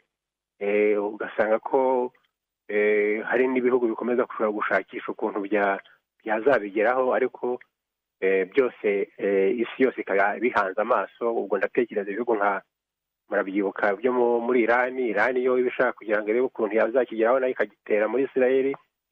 Muribuka ibyo hambere igihe bamuperezida witwaga Ahmadinejad, ubu ntabwo akiriho, ntabwo ari we ukiyobora, ariko yari yararahiye ko azasiba Israel ku ikarita y'isi. Ibyo bintu bituma rero Abayisiraheli nabo baguma bahanze amaso, banga ko igihugu cya Irani cyabona izo ntwaro, bafatanyije n'Abanyamerika. Ni intambara ihoraho yo gucungacungana, yo kureba ko kanaka ibonye, ese nayibona azayikoresha iki. Ni ibintu bitoroshye, ariko ubundi rero nabisobanuye. Inkomoko ni iyo ngiyo, ni bombe izi ebyiri zimaze guterwa ku isi zizwi, iyo bombe ya Hiroshima n'iya Nagasaki. nizo zahitanye abantu batabarika, bigatera ubwoba n'abayiteye ubwabo, bakabona yuko biramutse bibaye mu gihugu cyabo nabo byagira ingaruka zikomeye cyane. Nubwo ibyo byabaye mu ntambara ya kabiri y'isi, ntabwo ubona ko byakomeje kongera urwikekwe hagati y'ibihugu no gutinyana, hatinywa ko hari uwakongera kubitera? Buriya igihe cy'intambara y'ubutita, icyo bise la guerre froide, igihe cy'intambara y'ubutita, uburayi uburusiya n'abanyamerika bahanganye, izo ntwaro bakomeje kuzigenda ku mpande zombi bagenda baziproduza nyinshi, abanyamerika bazikora, abanyarusiya bazikora, zigera ku cyo bise ngo l'équilibre de la terreur. Ni ukuvuga nko umuntu yabyita iki, nka kuringaniza iterabwoba. Ni ukuvuga ngo antinye nanjye mutinye, kubera izo mpamvu twubahane, ntihagire utera undi. Ariko byageze aho rero bamara kubona ko bamaze kugira ibitwaro byinshi bikomeye, batangira ibiganiro, ibyo bise SALT 1, SALT 2, SALT 3. SALT bivuga Strategic Arms Limitation Talks. Strategic Arms Limitation Talks. Ni ukuvuga ibiganiro bigamije kugabanya intwaro za kirimbuzi. Ibyo rero byagiye bagera ku masezerano tutabivuga ahangaha bya birebire, ariko bagiye bazishwanyaguza zimwe na zimwe. Ubwo natekereza ku gihe cya witwa perezida Reagan, yari akiri perezida, igihe Reagan yari akiri perezida avugana n'abarusiya, icyo gihe niho hagiye habaye amasezerano. Nyuma rero byaje no kurangira nyine niyo Soviet yuko ivuyeho, hasigara ari uburusiya. Amarepubulika 15 yari yagize agenda abona ubwigenge bwayo, rwa rukuta rw'i Berlin ruvaho, mbese ibintu birahinduka. Ubwo tugeze muri mwaka w'1989. Ibyo biganiro byari byarabaye imbere yaho. Muri make nibyo twavuga haba rwikeko, ariko nk'uko nabivuga mbere, ibihugu byose byakomeje kugenda bishaka. Buriya na Afurika y'Epfo igeze kugerageza igihe cya apartheid, imbere y'uko Nelson Mandela afungurwa. Buriya abantu ba Sud-Afrique bari bamaze kugera kuri tekinoloji yo kugira ngo nabo bagire intwaro za kirimbuzi, ariko byabaye ngombwa ko abanyamerika bashyizeho igitsure gikomeye cyane, bati ntabwo ziriya ntwaro zazajya mu maboko y'abirabura, barazishwanyaguza. Ubu ntazo bagifite, ubu bemeye kwemera ko zishwanyaguzwa mbere y'uko abirabura bagera ku butegetsi. Nk'impuguke mu miterere y'isi, usobanura gute kuba ibihugu by'ibihangange mu isi ari 5 binafite icyicaro gihoraho mu kanama k'umutekano k'umuryango w'abibumbye byakumvikana kugabanya icyatera ingaruka izo arizo zose biturutse ku bitwaro bya kirimbuzi? Bose uko ari 5, uko ari ibihangange, bazi ububi bwazo. Igisigaye ni ukumenya se ninde uzakontorora undi, ninde azamenya batewe izo buri wese afite. Ibyo rero hariho umuryango mpuzamahanga witwa IAEA, ni ukuvuga Agence Internationale de l'Énergie Atomique, ifite icyicaro i Geneve.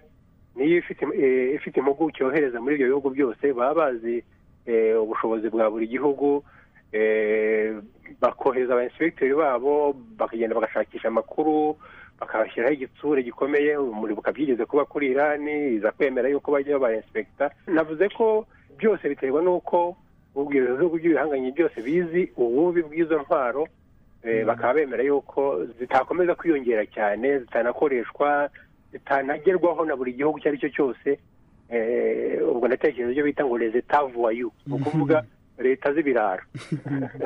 Icyo nakwita leta z'ibirara. Izo za leta z'ibirara ni za zindi baba zafitiye icyizere ku byerekeye imiyoborere yazo, ntibaba bashaka yuko bomba atomike yatungwa n'ubonetse uwo ari we wese. Ubu ngubu ibihugu biyifite bizwi, ngira ngo bimaze kugera nko kuri 7, ariko byose biba bikontorora ku buryo nibaza yuko nta catastrophe yaba kiretse haramutse habaye ibintu bidasanzwe. naho ubundi byose biba biziranye, izo buri wese afite, byose byo kubyumvikanaho biterwa n'uko nyine nk'uko nabivuze mbere, baba bazi ko ari intwaro za kirimbuzi nk'uko babivuga neza mu Kinyarwanda. Hari aho nasomaga kare bavuga ko ibi bihugu byumvikanye kuri iyi ngingo irebana n'ibitwaro bya kirimbuzi, mu gihe nyamara bitigeze bivuga rumwe cyangwa se ngo byumvikane ku kibazo cy'imihindagurikire y'ibihe, ntibyavuze rumwe ku bijyanye na COVID-19 ndetse no kuba byahagarika n'intambara ahandi hirya no hino mu isi, ariko bikumvikana kuri iki bitwaro bya kirimbuzi. Ibyo birumvikana. birumvikana kubera ko icyo intwaro za kirimbuzi bose bazitinyira kuko bazi ubukana bwazo. Aravuga ati tuzikoresheje ahubwo nanjye bishobora kuba byampitana. Ariko ibyerekeye se imyuka ihumanya ikirere buri wese aba ashaka kugira ngo arebe inyungu ze z'amafaranga, ati inganda zanjye zikomere ntere imbere, ngo ndatekereza nk'igihugu cy'Ubushinwa cyangwa cy'Ubuhindi nibo banaproduce ibyo byuka byinshi bihumanya, cyangwa Abanyamerika nabo n'Abanyamerika. Burya Ubushinwa, Leta Zunze Ubumwe za Amerika, Abahindi uko ari batatu bonyine bagira nko kuri 40% by'ibyuka bihumanya, ariko ibyo ntabwo babireka. Ariko kugira ngo uvuge ibyerekeye intwaro za kirimbuzi bose barazitinya, baba bifuza yuko nyine icyo kintu cyose bacyumvikana ko bazi yuko hatabayeho kontrole yazo mu minsi mike ahubwo byazageza n'aho sinavuga ngo isishira, ariko habaho ikintu giteye ubwoba cyane cyagira ingaruka zikomeye cyane ku isi yose. Naho ibyerekeye ibintu by'imyuka ihumanya ikirere bya climate change, ibyo bindi baravuga tuzakomeza tubiganire, ariko ntawupfa n'upfa n'abandi bazasigara, ariko kirimbuzi n'ikirimbuzi bose barayitinya. Ubu ntabwo byaba bitewe n'uko amakimbirane mu isi akomeje kwiyongera no guhangana kw'ibihugu bikomeye. Amakimbirane ku isi aragenda, yewe uko mbibona ndabona sindagura, ariko muri uyu mwaka wa 2022 uzarangira tumaze kumenya aho ibintu byerekera. Ariko icyo dushima kugeza ubu ngubu ni uko hariho ibiganiro hagati y'impande zombi. Muribuka ibiganiro byabaye ejo bundi hagati ya Putin na Perezida Biden. Biriya biragaragaza ko hariho ubushake. Buri wese aravuga ati nyubaha n'uratinyubaha, ariko ntabwo twagira ubwoba ngo bazagera aho bakubitana.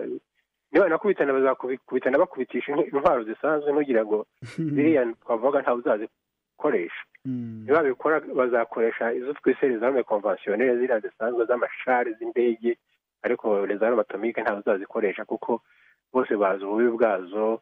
Abantu ahubwo bajya banibaza n'icyo bazikorera niba batazazikoresha, kuko n'uzitunze abatinya kuba ariwe waba ashoza ntambara. Bavuga bati niba watumye ibintu byangirika ku isi nk'uko byagenze mbese mu Buyapani mu mwaka w'1945.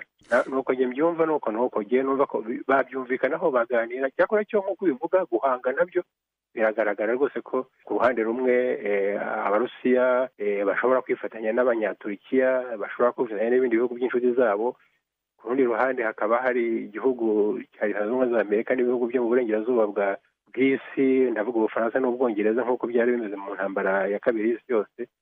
Hariho kutarebana neza, hariho ibintu byo gusuzugurana, ariko ntabwo nemeza rwose ko muri uyu mwaka wavuga ngo hariho intambara ya gatatu y'isi yose.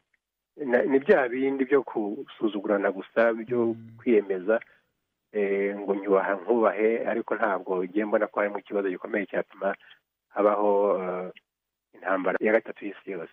Senateri Dr Emmanuel Havugimana, turabashimiye ku musanzu mutanze mu kiganiro cya none. Murakoze namwe. Umwaka mushya muhire kandi. Twese no kuba duteze amatwi bose. Nabo ni benshi cyane bari banabakumbuye mu kiganiro cya none. Tuzagaruka. Senateri Dr Emmanuel Havugimana twavuganaga ku murongo wa telefone no kumva ikiganiro. Dr Emmanuel Mushimiyimana, urabyumvise ibyo yagarukagaho.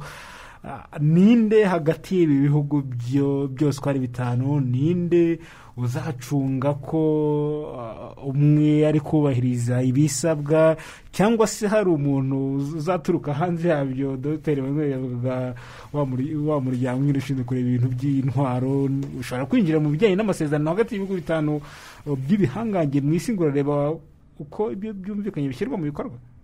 Ubivuze neza uti ninde uzacunga ibyo ngibyo. Wa mbere ni United Nations Security Council, uriya muryango w'ubumwe bw'isi ushinzwe iby'umutekano, n'akanama ka Loni gashinzwe umutekano, hamwe na kiriya kigo cya Atomic Energy Agency. None ni nko kuvuga ngo urega ni buregera ko biriya bihugu bitanu n'ubundi ari byo bifite icyicaro gihoraho, ako kanama ko kazabinjira mu masezerano yabyo gute? Impamvu nyine abandi barimo bafite icyicaro kidahoraho. Abandi bafite icyicaro kidahoraho, nta n'icyo burya bavuze cyane kuvuga ngo bariya biyongeraho bavuye muri Afurika, bavuye mu Amerika, bavuye muri Aziya, bariya nta ruhare runini baba bafite. Abantu bakomeye buriya ni biriya bihugu bitanu bifite veto nk'uko twabivuze: Amerika, Ubwongereza, Ubushinwa, Uburusiya n'Ubufaransa. Ibyo ni byo bihugu bivuga rikijyana mu by'umutekano w'isi. Ariko rero nk'uko bagenzi banjye babigarutseho, yego ibyo bitwaro ntabwo barabitinyana kubikoresha. Ni nayo mpamvu ureba muri iki gihe cy'amakimbirane azamuka bakoze inama. Iriya nama ntabwo cyane cyane ishinzwe ari amasezerano bamaze gusinya muri ntangiriro z'uyu mwaka, ntabwo bivuze cyane guhagarika ubwiyongere bwo gukoresha ibitwaro bya kirimbuzi ku bihugu bitoya bindi, ahubwo cyane cyane arashimangira kutarwanisha biriya bitwaro mu ntambara, kuko bafite impungenge yuko bakura kutumvikana ko kuri Ukraine, ikibazo cya Ukraine, Uburusiya bushobora kwitabaza ibitwaro bya kirimbuzi, kuriya kutumvikana ko muri za Syria n'ahandi bishobora kongera bikabyara ibitwaro bya kirimbuzi. Ariko kandi nk'uko nakubwiye kare, muri iki gihe bafite tekinoloji yo gukoresha ibitwaro bya kirimbuzi bidaturika ku buryo busandara nko ku rwego rwa Hiroshima na Nagasaki, ahubwo bagakoresha ibyo bita small range missile zishobora kuraswa muri kilometero nkeya kandi zifite nukes muri zo. Navuze mbere ya ICBM, Intercontinental Ballistic Missile. Izo ngizo ntabwo arizo bashingiraho cyane ku buryo wenda Ubushinwa bushobora kurasa Amerika directly, ubageze kuri urwo bushobozi, ariko cyane barimo gushingira gukora small warheads kandi zifite nukes z'ubwazo, ku buryo bashobora gukoresha nukes mu ntambaro battlefield. Icyo ni nacyo kibazo gihari ku isi ubu ngubu, kuko naguha urugero nko mu ntambara ya Syria, kugira ngo nimba nibuka neza ni Assad, yes, bashatse kumuhirika, murabyibuka neza, ku butegetsi yakoresheje manukes. Buri hari ubwoko bwinshi bwa manukes bakoresha, of course hari n'ubundi bwoko bwa noza biological weapons bukoreshwa, ariko hari imijyi imwe n'imwe yatwitse kandi abaturage barashye habayeho radiation. Ibyo rero za radiation nta handi ziva ni muri atomic bombs, ariko zikoreshwa kuri small battlefield, small range. Ni nacyo kibazo gihari rero muri iki gihe, kimwe n'izindi tekinoloji zihari mu by'intambara. Harimo drone, gukoresha za drone. Bafite ubwoba ko nizo drone zishobora gukoresha bombu za nukes n'ibindi. So ibyo rero of course harimo gutinya ibyo gukoresha izo ntwaro, ariko kandi barabona ko ari ikibazo kirimo kuzamuka. Ni nayo mpamvu biriya bihugu bitanu nk'uko wabivuze nabyo ubwabyo bihora bicungana, birahangayitse, biracungana. Wongeyeho UN Security Council, wongeyeho iriya Atomic Energy Agency, byose bihora bicungana. Nihe byakoreshejwe? Ese intambara yabaye, hari signs zigaragara ko hakoreshejwe nukes and so on and so forth. Niyo mpamvu bari concerned no kubera ibyo bibazo, harimo tension zirimo kuzamuka ku isi. Gusinya amasezerano ni kimwe, ariko umusaruro wayo ni ikindi. Aya masezerano aratanga ibihe bisubizo ahari ibibazo bihanganishije ibibazo by'ibihangange? Ingero ni kuri iki kibazo cya Ukraine, aho Uburusiya na Leta Zunze Ubumwe za Amerika batavuga rumwe. Harimo guhangana gukomeye cyane. Hari guhangana kandi hagati y'Amerika n'Ubushinwa ku kibazo cya Taiwan. Amerika iravuga ko izaba hafi igihe icyo ari cyo cyose Taiwan, mu gihe Ubushinwa bwo buvuga ko Taiwan n'ubundi ari iyayo, ari iyabwo, ariko ibyo ngibyo ntibyumvikanwe ku buryo intambara ihora itutumba hari hose. Shehe Musa, ibi ngibi hari agahenge bitanga muri izo ntambara, cyangwa se aya masezerano ntacyo areba kuri amakimbirane mu buryo bunini ntabwo aya masezerano arebana cyane n'aya makimbirane. Aya masezerano agamije cyane gukomeza kwigwizaho imbaraga hagati yabo ubwabo ndetse no kwirinda gushotorana hagati yabo, kandi harimo no kwibukiranya ngo nubwo hari ibyo tutakumvikana hanze mu buryo bw'imitegekere y'ibindi bihugu cyangwa uburyo reka mbyite ngo uburyo twivanga mu migendekere y'ibyo bihugu, ariko ntabwo tugomba kujya guhanganirayo ngo bigire ku rwego rwo guterana ubwoba ko twakoresha intwaro za zindi dufite. Ngewe rero uko mbibona ndabona yuko aya masezerano ntabwo afite icyo afasha cyane kuri biriya bibazo bihari, gusa azagabanya ihangana hagati y'ibyo bihugu, ariko igifite aho cyafashe kizakomeza kihafate. Ahubwo nanone aya masezerano arimo kongera kwibukiranya nk'abantu b'ibihangange bafite imbaraga, mu nyamuneka reka two guhangana hagati yacu. Arimo rero kurekurirana, ahubwo arimo kuvuga ati aho Uburusiya bwafashe Amerika nigabanyemo imbaraga zo kujya kwivanga, n'Ubushinwa aho bubona ko ari intara yabwo, Taiwan bakomeza babibone batyo, Amerika igabanye y'igitutu cyo kujya kubafasha, ahubwo uzasanga bikomeje kubakana cyane cyane hagati ya ziriya mbaraga, cyangwa no kugabanya uburyo bwo kujya guhanganirayo hanze ku buryo umwe atajya guhangana n'undi.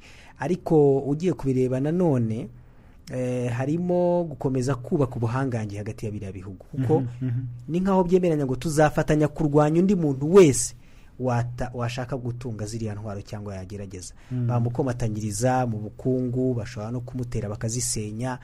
Ibyo ngibyo harimo kubaka ziriya ntwaro, ariko ugiye kubireba neza ntacyo bifasha muri ariya makimbirane ahari. Azakomeza, ariko bigenda muri wa murongo twavuze ngo icyagaragaye ibi bihugu nuko aho kimwe cyashyize imbaraga ikindi kihagendera gakeya.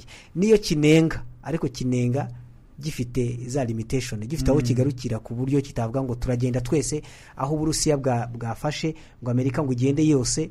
Ntabwo iyo ntambara, hari ahantu bavuze muri aya masezerano ngo intambara hagati y'ibi bihugu bitunze izi ntwaro ntigomba gutangizwa, ntigomba gushorwa iyi ntambara ngo kuko nta wayitsinda, ndetse nta n'uwayitsinda kandi nta n'ukwiye no kuyitangiza.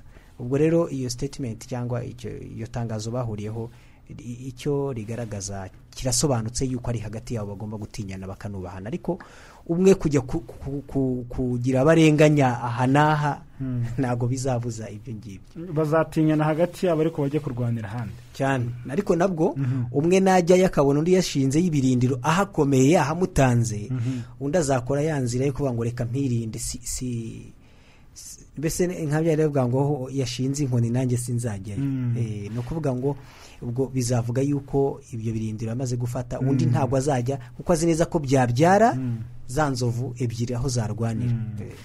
Hari ugeze kuduha igitekerezo aratubwira ati ibi bihugu ko ari ibihangange byose umutekano byamaze kubaka, bifite imbaraga ku rwego rwo hejuru cyane, ahubwo intambara bisigaranye n'intambara y'ubukungu hagati yabyo. Yes, intambara y'ubukungu hagati yabyo niyo ihari ikomeye cyane, kubera ko urebye ubukungu bw'isi buyobowe na Amerika, kuko niyo ifite icyo twita Bretton Woods institutions. Harimo Bretton Woods institutions, Bretton Woods ni intara imwe yo muri Amerika, ari naho banki y'isi, ikigo cy'isi cy'imari IMF niho byose bikorera, n'ibigenga ubucuruzi niho byose bikorera bw'isi. So ni nayo mpamvu ubona Amerika ifata ibihano Uburusiya kandi bikabigiraho ingaruka, yafatira ibihano Ubushinwa bikabigiraho ingaruka, bikagira mbese iracyafite ijambo ry'ubukungu bw'isi. Biriya bihugu rero iyo bishatse ko ukena urakena, byashaka ko ukira ugakira. Noneho rero ariko Uburusiya urumva n'Ubushinwa ni ibihugu nabyo bimaze gukomera, ari naho nasa n'ubihuza gato n'ibyo Shemusa yaramaze kuvuga. Yego ndabyemera yuko bishoboke ko ari amasezerano ntawahuriye cyane n'ikibazo cya Ukraine na Taiwan, ariko nanone ku rundi ruhande birahuraho gato, kuko tension zirimo zirazamuka cyane. Urabona Uburusiya bwafashe Crimea ya Ukraine, none Ukraine irashaka kujya ku ruhande rwa Amerika kugira ngo bagire ibyo bita amasezerano bita collective defense. Collective defense ni ukuvuga ngo Ukraine nimara kwiyunga n'ibihugu bya OTAN, Uburusiya nibwibeshya bukongera bukataka Ukraine, buraba bwatatse Uburayi bwose, buraba bwatatse Canada na Amerika, kuko bafitanye amasezerano y'ubwirinzi. Noneho rero already Ukraine bamaze kuyishyira already, nimba ntibeshye neza, maze kunyibutsa, nimba yaremaze kwinjiramo, ariko hariho igitekerezo cyo kwinjiza muri OTAN cyangwa se umuryango wa biriya bihugu bifatanye ubwirinzi. Ibyo rero bikavuga ngo ese nitwinjiza muri OTAN Ukraine, Uburusiya ntibuzarakara, kuko already Uburusiya bwaravuze bati ntabwo dushaka ko muyinjiza muri OTAN, muramuka muyinjijemo turayataka. Noneho urumva nicyo kibazo baharati, noneho twaza kucurana kandi dukoresha nuclear, bakabatereka dusinye amasezerano byihuse n'amatakira ngo rero, kuko n'ubundi ntabwo baremeranya ku bintu bimwe na bimwe. Uburusiya burashaka kongera kwiyunga bukaba bunini, kandi Amerika ntibishaka. Taiwan Ubushinwa burashaka kongera kwifata, kuko mbere Taiwan yahoze ari igice cy'Ubushinwa, ariko kubera intambara ya kabiri y'isi yose, Amerika yafashe Taiwan nk'ikirwa, igira base militaire ikomeye, igira igihugu kiri democratic, kiri strong, kiri basic ya Amerika. None Ubushinwa burashaka kongera kuyigarura, kuko Ubushinwa bufite politiki yo kuvuga ngo tubumwe, nkuko wavuga, nkuko u Rwanda rushobora kuvuga ngo tugarure intara zacu zazimiye mu gihe cy'ubukoroni. Birashoboka. Ubushinwa nabwo buravuga ngo ati natwe turashaka kugarura Taiwan yacu. Noneho bigahanganira aho ngaho, ku buryo hari tension ikomeye ubu ngubu hagati ya Amerika n'Ubushinwa kuri Taiwan kurusha na mbere. Bivuze rero bafite ubwoba, ese nituramuka dukocuranye isi zarangira, bakabatereka duhagarike kurwana dukoresheje amanukes. Ariko still ubwo bukungu bw'isi barabupfa. Kubera iki? Iyo ufite imbaraga za gisirikare ubundi ku isi, ni nako kamaro k'imbaraga za gisirikare, biguha imbaraga z'ubukungu, ukugira ijambo. Urakoze cyane. Murakoze cyane. Shehe Musa, aya masezerano hagati y'ibihugu bikomeye avuze iki nko ku gihugu cya Korea ya Ruguru, avuze iki nko ku gihugu cya Iran? Murakoze. Aya masezerano icyo avuze kuri ibi bihugu biri kugerageza nabyo, Korea ya Ruguru yo ni nkaho imaze kuzigeraho, Iran nayo iracyagerageza. Icyo bivuze kuri ibi bihugu rero nuko bibyongereye igitutu ndetse n'imbogamizi kugira ngo bibe byagera kuri gahunda yabyo yo kugera kuri ziriya ntwaro, kubera ko imbaraga biriya bihugu byabonaga hari ibyari bibishyigikiye muri biriya bitanu, byanga bikunda nubwo bitazahagarika ubufasha. Akenshi biriya bihugu ntabwo biba bicengana, ntabwo bibyubahiriza, ariko bizagabanya imbaraga byashyiragamo mu rwego rwo kubaha kiriya kintu, kuko ni nko kuvuga ngo inyungu zo hanze reka zo kuduteranya, ariko nibura twireba ubwacu. Koresha amasegonda 20 yonyine nyuma y'aya masezerano y'ibihugu bikomeye, abantu bitega iki? Hitezwe kongera igitutu ku mahanga no kurushaho gushyira ijisho ku gihugu cyagerageza gushaka kugera kuri ziriya ntwaro. Dr. Mushimiyimana, wowe niki umuntu yakwitega gikomeye? Barashaka kugira ngo biyunge ubumwe, bareke guhangana, kuko baramutse bahanganye baributsanya mbese ko bashobora kurangiza isi baramutse barwanya. Ni nkaho batanga alert yo kuvuga ngo Uburusiya natwe na Amerika n'Ubushinwa duhagarika intwaro, duhagarike kurwana no gutekereza kurwanisha intwaro. Murakoze cyane. Reka dusoreze hanga ikiganiro cyane cyari kigezweho muri aya masaha, kibanze ahanini ku bitwaro bya kirimbuzi binanyuze mu masezerano ya biriya bihugu bitanu by'ibihangange mu isi. Dr. Mushimiyimana, wakoze cyane. Murakoze namwe. Shehe Musa Sindege, wakoze cyane. Mwakoze ku butumwa. Tunashimire Senateri Dr. Emmanuel Havugimana. Nge nitwa Ferdinand Wimana, nkuvuze mbifuriza ibihe byiza, tuzasubire ku munsi w'ejo.